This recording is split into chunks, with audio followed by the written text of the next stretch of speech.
Welcome to the Gurukul Prep podcast on 24th June. Daily update. एक समझौता। भारतीय सेना ने अगली पीढ़ी की वायरलेस टेक्नोलॉजी के लिए समझौता ज्ञापन पर हस्ताक्षर किए। Military college of telecommunication engineering (MCTE), भारतीय सेना और society for applied microwave electronics engineering and research (Sameer) electronics और सूचना प्रौद्योगिकी मंत्रालय (मेटवाए) के तहत एक स्वायत्त अनुसंधान और विकास प्रयोगशाला ने भारतीय सेना के लिए अगली पीढ़ी की वायरलेस टेक्नोलॉजी में सहयोग को आगे बढ़ाने के लिए एक समझौता ज्ञापन (MOU) पर हस्ताक्षर किए हैं। MOU पर कमांडेंट MCTE और colonel commandant corps of signals lieutenant general K.H. Gawas और महानिदेशक समीर P.H. राव ने हस्ताक्षर किए। डेली अपडेट 2 नियुक्ति। प्रदीप सिंह खरोला को NTA महानिदेशक का अतिरिक्त प्रभार सौंपा गया। NTA के महानिदेशक सुबोध कुमार सिंह को उनके पद से हटा दिया गया और कार्मिक और प्रशिक्षण विभाग (DPT) में अनिवार्य प्रतीक्षा पर रखा गया। भारतीय व्यापार संवर्धन संगठन के अध्यक्ष और MD प्रदीप सिंह खरोला को NTA महानिदेशक का अतिरिक्त प्रभार सौंपा गया है। परीक्षा के आयोजन में कथित अनियमितताओं को लेकर बढ़ते विवाद के बीच यह कदम उठाया गया है। इससे पहले केंद्रीय शिक्षा मंत्री धर्मेंद्र प्रधान ने कहा कि प्रतियोगी परीक्षाओं NEE और नेट में कथित अनियमितताओं के लिए राष्ट्रीय परीक्षण एजेंसी का शीर्ष नेतृत्व जांच के दायरे में है। डेली अपडेट 3 पुरस्कार। दिल्ली ने एंटीमाइक्रोबियल प्रतिरोध प्रोजेक्ट के लिए पुरस्कार जीता। एक प्रेस विज्ञप्ति में कहा गया है कि इंद्रप्रस्थ सूचना प्रौद्योगिकी संस्थान दिल्ली के एक प्रोजेक्ट ने एंटीमाइक्रोबियल प्रतिरोध AMR के बढ़ते खतरे से निपटने के लिए ट्रिनिटी चैलेंज की दूसरी प्रतियोगिता में संयुक्त रूप से दूसरा पुरस्कार जीता है। ट्रिनिटी चैलेंज एक चैरिटी है जो वैश्विक स्वास्थ्य खतरों से बचाने में मदद करने के लिए डेटा संचालित समाधानों के निर्माण का समर्थन करती है। Project sense empowering communities with A proactive one health ecosystem का नेतृत्व CHRI पाथ 1 मिलीग्राम कॉम और भारतीय चिकित्सा अनुसंधान परिषद ICMR के सहयोग से दिल्ली के तवप्रीतेश सेठी ने किया था। डेली अपडेट 4 पुस्तकें। गुरु नानक देव विश्वविद्यालय अमृतसर में गुरु ग्रंथ साहिब में वर्णित पौधों पर पुस्तक का विमोचन। गुरु नानक देव विश्वविद्यालय के centre on studies in Shri Guru Granth Sahib ने गुरु ग्रंथ साहिब में वर्णित पौधों पर एक नई पुस्तक जारी की है। पुस्तक का शीर्षक श्री गुरु ग्रंथ साहिब विच पौधिया दाजीकर है, जिसे इतिहासकार और पुरालेखपाल पुष्पिंदर जय रूप ने लिखा है।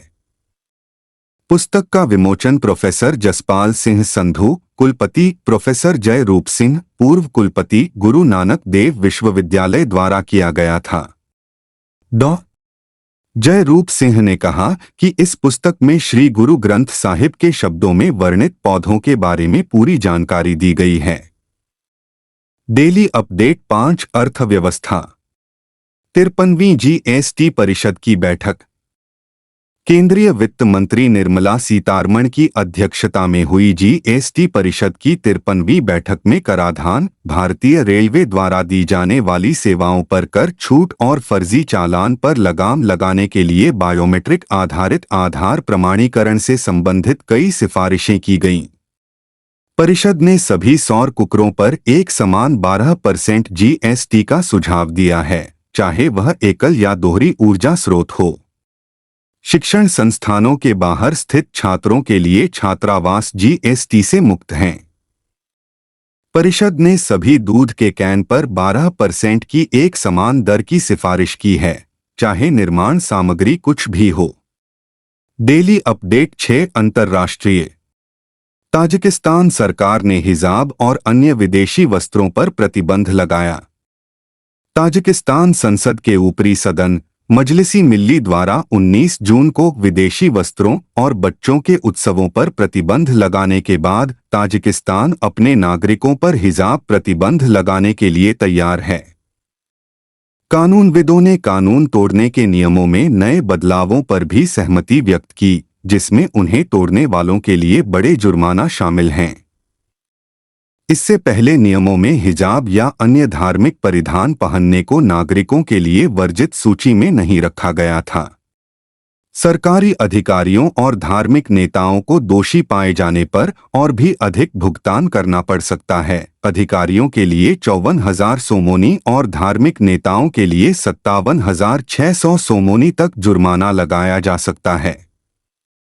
डेली अपडेट 7 राष्ट्रीय रेल मंत्रालय ने भीड़भाड़ के संकट के बीच 2,500 नए सामान्य श्रेणी के कोचों की घोषणा की।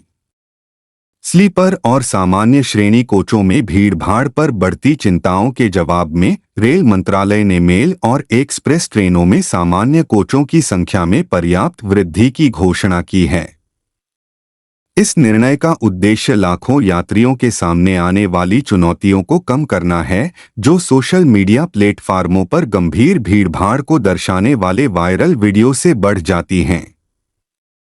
हाल ही में एक बैठक के दौरान रेलवे बोर्ड ने वर्तमान वार्षिक उत्पादन कार्यक्रम से परे अतिरिक्त 2,500 सामान्य श्रेणी के कोचों का निर्माण करने का संकल्प लिया। डेली अपडेट 8 निधन प्रख्यात कन्नड़ लेखिका और विद्वान कमला हम्पाना का 88 वर्ष की आयु में निधन। प्रसिद्ध लेखिका और विद्वान कमला हम्पाना का दिल का दौरा पड़ने से बेंगलुरु में उनकी बेटी के निवास पर निधन हो गया। वह 88 वर्ष की थीं। कमला हम्पाना का जन्म 1935 में हुआ था और वह बेंगलुरु के बाहर देवनहल्ली की रहने वाली थीं। हालांकि उन्होंने कथा और कविता भी लिखी, लेकिन वह मुख्य रूप से जैन साहित्य में अपने व्यापक और जबरदस्त शोध के लिए जानी जाती थीं। प्राचीन कन्नड़ साहित्य और जैन विज्ञान उनके फोकस के क्षेत्र थे।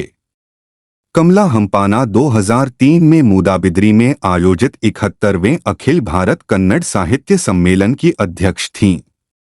उन्हें राज्य में कई अन्य पुरस्कारों के अलावा हम्पी विश्वविद्यालय द्वारा राज्योत्सव प्रशस्ति नादोजा मानद डॉक्टरेट से सम्मानित किया गया था।